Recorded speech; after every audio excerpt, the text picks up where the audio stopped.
everyone, my name is Nadeem Khan. Welcome to Uncommon Literature. Today we are going to do The Old Man and the Sea by Ernest Hemingway.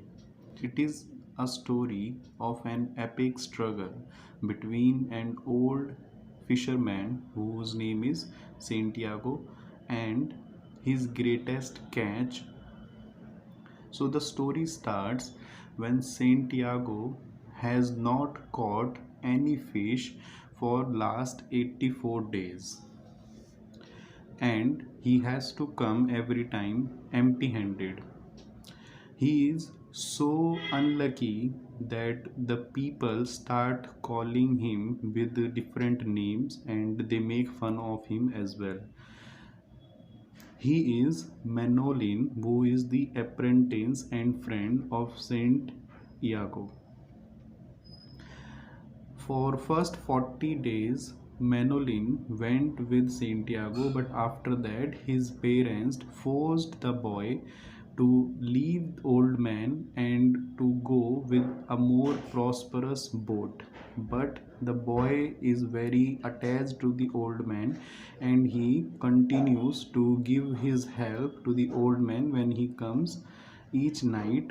Like he helps to gather the gears for the fishing and take them back to the old man's hut. Also, when old man does not have any food to eat, Manolin also brings food for him and they discuss the latest developments in American baseball. So old man is very much fan of Joe DiMaggio, who is a baseball player, and he gains confidence from this player for one reason, because of his interest. For second, his father, Joe DiMaggio's father, was also a fisherman, so he is able to relate himself with him.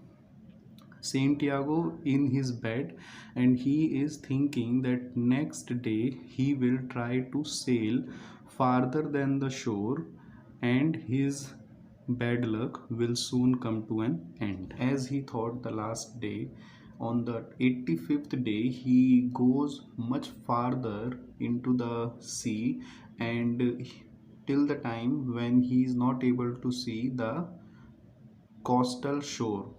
Okay, now he is also trying to move beyond the coastal waters, which is a little shallow, and he is going to Gulf Stream, which is a very deep sea.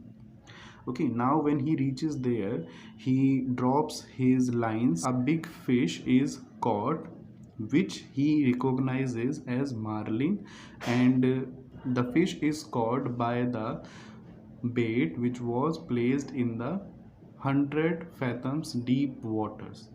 Now the situation is that old man is not able to hook the ropes. If he does so, the fish will run away, or he does not have any other choice than to hold the ropes by his own hands. And by this time, since he is not able to pull the fish out because he does not want to apply a lot of force so that the hook of the bait can come across the flesh of the fish and the fish can escape. So what he does, he just holds the strings in his hand and instead the fish begins to pull the boat. Since he cannot leave the strings from his hand, he has to hold it by his shoulders, back and hands, which also causes him a lot of pain and it gives a lot of cuts on his body. He does this for 2 days and 2 nights, but he does not lose hope. He does not let go of the string. Whenever the fish tries to leaps or tries to escape, it gives a cut on the body of Santiago. And after swimming for northwest, and when the fish tires and it starts to move towards the east with the current. So basically the thing is, earlier the fish was trying to move against the current, the flow of the water, but now it is tired, so it is not able to move against the current. So after this it starts to move with the current now, and whenever it is moving forward, it is causing a lot of pain to Santiago. But at the same time, Santiago is also feeling a deep admiration and empathy for the marlin, and he is calling the marlin his brother in suffering, strength and resolve. On the third day, he tries to pull out the marlin, and close when it is close enough, he kills it with a harpoon thrust. So he has a spear to kill that fish, and he throws that and kills it. Now he has, tied it with the boat, and he is coming back to the shore. Now, while it is very large, he has never seen this large fish before in his life. But when he is coming back, he is also excited by the prize the marlin would bring for him. But he is more concerned that the people who will eat the fish, they will never get to know the greatness of this fish, that how great this fish actually is. But now the suffering of Santiago has not ended. When he is coming back, the blood from the fish leaves a trail in the water, which attracts sharks. So many sharks have come, and Santiago is able to kill many of them with his harpoon. Even after he lost his harpoon and very good length of his rope, he still managed to kill many sharks by tying a knife on his oar and used it as a spear. However, I told you he killed many sharks, but by the time night fell, his continued fight against the sharks went useless, because the sharks completely ate up the meat of the fish. They only left the skeleton, head, and tail. Now Santiago is upset with himself, and he chastises himself for going too far in the sea, and he sacrifices his great and worthy opponent. Now he is concerned for the fish. He arrives home and goes into his bed.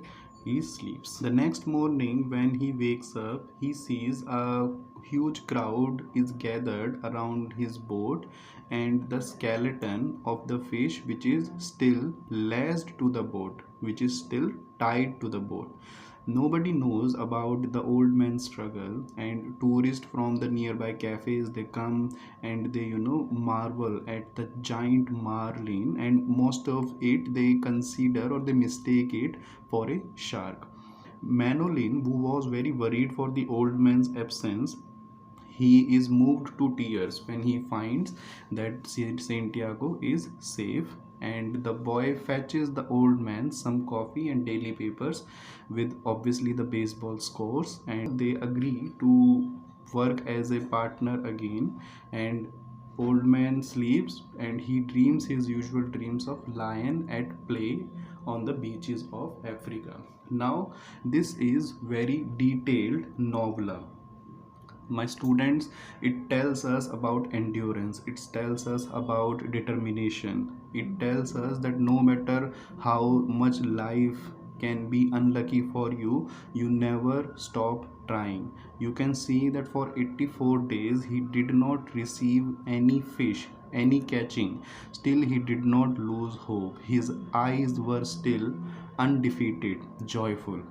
Okay, now there are two sources from which he got the inspiration or motivation. One, the lions on the white beach of Africa. When he was young, he went to Africa and he saw many lions on the beach, so that motivated him a lot. And maybe he had one experience, and he keeps on reminding himself about that, and he usually has this dream when he sleeps. Second is the baseball player who is Joe DiMaggio. That is also a source of inspiration for this old man. So it is a short novella only, it is not very big. So if you can just go through it, you will surely understand how important this text is. So with this we have just come to the end. Thank you so much.